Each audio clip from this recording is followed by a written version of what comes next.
కళ్యాణ్ మీద మీ అభిప్రాయం ఏంటి? పవన్ కళ్యాణ్ అంటే ఏముందండి, ఆయన కూడా వీళ్ళు కలిశారు కాబట్టి అన్ని వీళ్ళు ముగ్గురు ఒకటి అయ్యారు కాబట్టి సక్సెస్గా చెయ్యాలని వాళ్ళ అభిప్రాయం. అంటే ఇప్పుడు డిప్యూటీ సీఎంగా ఉన్నారండి ఆయన. డిప్యూటీ సీఎంగా ఇంకేం చెప్తాం సార్, ఏంటంటే ఆయన కూడా ప్రజలకి మంచి చేయాలనేసి సినీ ఫీల్డ్ కూడా వదులుకొని ఇందులోకి వచ్చాడు. వచ్చిన తర్వాత మనం ఏంటంటే ఆయన కూడా ప్రతి ఊరితో మాట్లాడి ప్రతి చోట్లకి వెళ్తున్నాడు. కొన్ని ఊర్లో రోడ్లు కూడా వేశారు సార్, వేశారు కాబట్టి ఆయన కూడా మంచిగానే చేద్దామని అనుకుంటున్నాడు. ఈ వెనకతలు ఉన్న వాళ్ళు చెయ్యాలి సార్, వాళ్ళ పార్టీ వాళ్ళు లాగుతారు.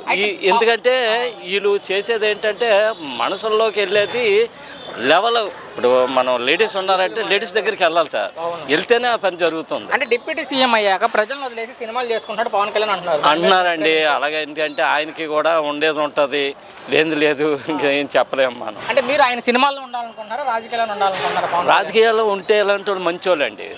సినీ ఫీల్డ్ అంటే ఆయన ఇన్ని రోజులు బట్టి సినీ ఫీల్డ్ వచ్చారు, జనాలకు ఏదో మంచిది చేద్దాం, సేవ చేద్దాం, ఇంకా ఇలాంటి ప్రభుత్వాలు మనకి ఉండకూడదు.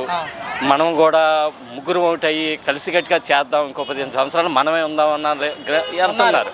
కానీ కొన్ని దగ్గరికి అయితే లేడీస్ దగ్గరికి అయితే కొన్ని తీసుకెళ్ళి కదా సార్, వాటి వల్ల కొద్దిగా డ్యామేజ్ జరుగుతుంది. చివరిగా మీ అనుభవంలో చాలా గవర్నమెంట్లు చూశారు కాబట్టి భవిష్యత్తులో పవన్ ఏమైనా ముఖ్యమంత్రి అవుతారా? అవ్వాలండి, ఆయన అయితేనే. ఎందుకంటే ఆయన కూడా ఒక కోరిక ఉంది ఆయనకి కూడా. ఎట్లాగంటే నేను కూడా ఒకసారి ముఖ్యమంత్రి అయితే నా ప్రభుత్వం ఎలాగుంది, ముగ్గురం కలిసినప్పుడు ఎలాగుంది, జగన్ గారి ప్రభుత్వం ఎలా ఉంది, కాంగ్రెస్ ప్రభుత్వం ఉంది, ఇట్లా కానీ వస్తాయండి. అవి వచ్చినప్పుడు మనం ఏంటంటే ఆయనకి కూడా ఒకసారి అవకాశం ఇవ్వాలి. ప్రజలు ఏం చేస్తారు, ఒక్క మాటలో ఏం చెప్తారు బాబాయ్ పవన్ కళ్యాణ్ గురించి? ఒకే ఒక మాట.